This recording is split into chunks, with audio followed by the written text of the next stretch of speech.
Hello दोस्तों, कैसे हो आप सब। वेलकम टू पढ़ते रहो एंड सीखते रहो। तो दोस्तों, हमने क्या किया था अभी लास्ट टाइम, हमने पोस्ट मॉडर्न पीरियड क्या किया था, पढ़ना स्टार्ट किया था। ठीक है, जिसमें हमने क्या कर लिया था भाई, हमने जो जैसे हमारे जो देश के अंदर के राजा थे उसके बारे में पढ़ लिया था, और जो विदेशी शासक थे ये भी क्या कर लिया था, हमने पढ़ लिया था। ठीक है, तो यहीं से क्या होता है, विदेशी शासकों का सबसे पहले क्या होता है, आगमन होता है हमारे देश में। कौन सा पीरियड था वो, पोस्ट मॉडर्न पीरियड ही था। ठीक है, तो इसमें सामाजिक व्यवस्था, व्यापार या वाणिज्य की बात की जाए, या करेंसी के साथ साथ अगर हमारी कला और संस्कृति के लिहाज से अगर देखा जाए, तो इस काल में क्या क्या चेंजेस आए, ये सब क्या कर लिया था हमने पिछली वीडियोस में डिस्कस कर लिया था। और इसमें ये की थी हमने अच्छी खासी चर्चा की थी। तो आज जो है, आज का है भाई पोस्ट मॉडर्न पीरियड का प्रशासनिक व्यवस्था। फिर प्रशासन कैसा रहा था, कैसे कैसे उन्होंने राज्य को बांटा गया था। तो अगर सबसे पहली बात की जाए, प्रशासनिक व्यवस्था की भी बात की जाए, तो भाई अगर जैसे हमने मौर्य पीरियड में देखा था, तो मौर्य काल क्या था अभी, मौर्य साम्राज्य क्या था अभी, बहुत बड़ा था। ठीक है, उनके अगर इसकी बात की जाए, सीमाओं की बात की जाए, तो अफगानिस्तान से लेकर कहाँ तक थी, कर्नाटक तक थी, हमें देखने को मिलती है। ठीक है, और ऐसे ही हमें क्या मिले, सोर्स ऑफ रेफरेंस भी मिले हैं। लेकिन जो हमारा पोस्ट मॉडर्न पीरियड था, इसमें क्या था, इसमें इतना बड़ा राज्य नहीं था, छोटे छोटे राज्य थे।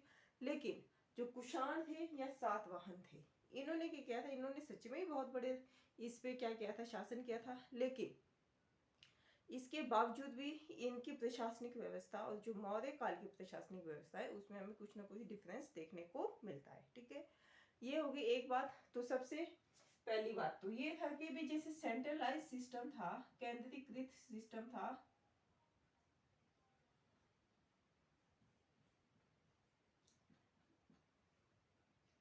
जैसे सेंट्रलाइज सिस्टम था या केंद्रीकृत, बिल्कुल जैसे हमने क्या पढ़ा था अभी मौर्य काल में, उन्होंने क्या किया था, प्रशासन की व्यवस्था को 9 खंडों में क्या कर लिया था, डिवाइड कर लिया था। ठीक है, जैसे सबसे पहले कौन सा, केंद्र आता था, जहां से क्या होते थे, सारी व्यवस्था की चलती थी। ठीक है, फिर उसके नीचे क्या आता था, मंडल आते थे, प्रांत आते थे, मंडल आते थे, और ये सारा सिस्टम कहाँ तक चलता था, ग्राम तक चलता था। ठीक है, ये सारी 9 व्यवस्था आती थी।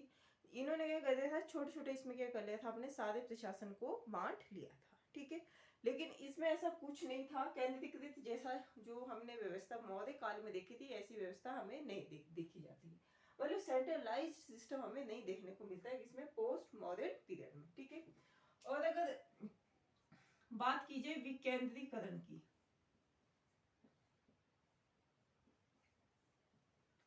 तो विकेंद्रीकरण का मतलब क्या होगी, डिसेंट्रलाइजेशन। इसके पीछे का एक लॉजिक ये भी हो सकता है कि मतलब जनता, या जैसे छोटे छोटे राज्य थे, तो छोटे छोटे राज्यों में, या फिर जैसे ये 2 राज्य थे, कौन, कुषाण और सातवाहन का जो साम्राज्य था, इसमें क्या नहीं हो सके, विद्रोह नहीं हो सके। ठीक है, लोग इनका विद्रोह नहीं कर सके। तो इसके लिए क्या किया था इन्होंने, जो राजतंत्र में देवीय सिद्धांत हमने पढ़ा था, उसको क्या किया था, इन्होंने इंक्लूड किया था। ठीक है, तो क्या बोला गया था कि जो राज्य है, राज्य की रचना किसने की, ईश्वर द्वारा क्या किया गया, इसका निर्माण किया गया है। ठीक है, ये होगी एक बात। तीसरा फैक्ट क्या था भाई, जो कुषाण थे हमारे, कुषाणों ने इस देश को बहुत सारी चीजें दी है। कि कुषाण बेशक ही चीन के तुर्किस्तान से इनका क्या था भाई, मूल निवास स्थान था। लेकिन इन्होंने क्या किया था, इन्होंने भी सबसे पहले, जैसे कोई राजा मर गया है ना, तो मरे हुए राजा की क्या कर देनी है, मतलब मंदिर बनाने की प्रथा किसने दी है भाई, कुषाणों ने दी है। जैसे कोई राजा मर गया इनका, तो ये क्या, इन्होंने क्या किया, उसके लिए देवकुल,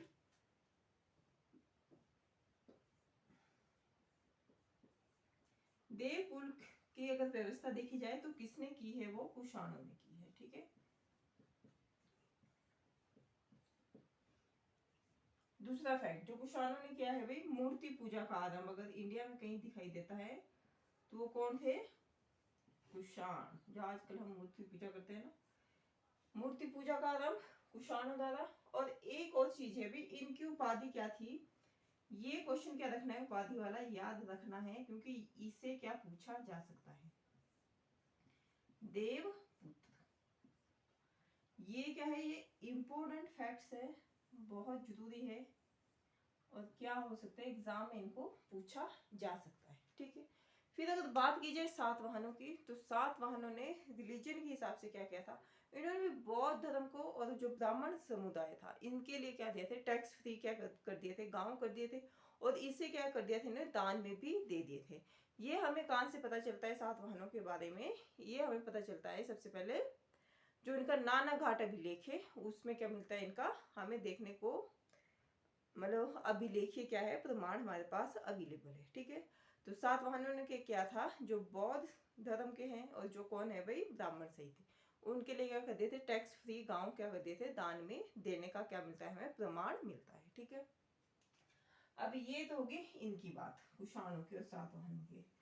सातवाहन क्या थे भी, सातवाहनों ने भी क्या किया था भी, मतलब जैसे उनका जो राज्य था या क्या क्या था, इन्होंने भी जो उनका राज्य था उसको क्या बांटा था, उसमें उसके अंदर क्या थे भी, सातवाहन में जैसे हर एक इसमें क्या देखते हैं, हमें बहुत सारे विभाग देखने को मिलते हैं, है ना।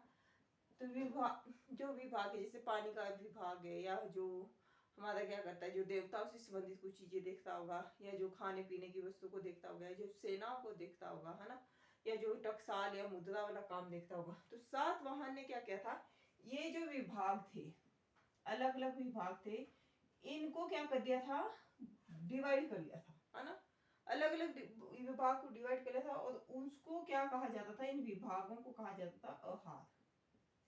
ये भी क्या रखना है, आपको याद रखना है।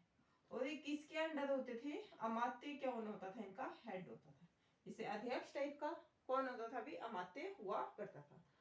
मतलब हर एक प्रशासनिक व्यवस्था में क्या होते हैं, बहुत सारे विभाग होते हैं, ये हमें आज भी देखने को मिलता है, जैसे पानी का विभाग, बिजली का विभाग, खाने पीने से संबंधित जो विभाग है, ठीक है, फूड एंड सप्लाई, सैनिटेशन, ये सारे डिपार्टमेंट्स हम आज के टाइम में भी देखते हैं, लेकिन सातवाहन के टाइम में भी ऐसी क्या थी, व्यवस्था थी। और मॉडर्न पीरियड में हर एक टाइम पीरियड की मतलब बात की जा रही है कि हर टाइम पीरियड में ऐसे ऐसे विभाग रहे हैं, तो इन विभागों को क्या बोला जाता था, आहार बोला जाता है, और इनका हेड कौन होता था, भी अमात्य होता था। ठीक है, तो आज के लिए इतना ही है। आपको क्या है, आप क्या कर सकते हैं, अगर आपको वीडियो अच्छी लगी हो तो प्लीज डू सब्सक्राइब, आप लाइक भी कर सकते हैं, शेयर भी कर सकते हैं, सब्सक्राइब भी कर सकते हैं, and press the bell icon. Thank you for watching.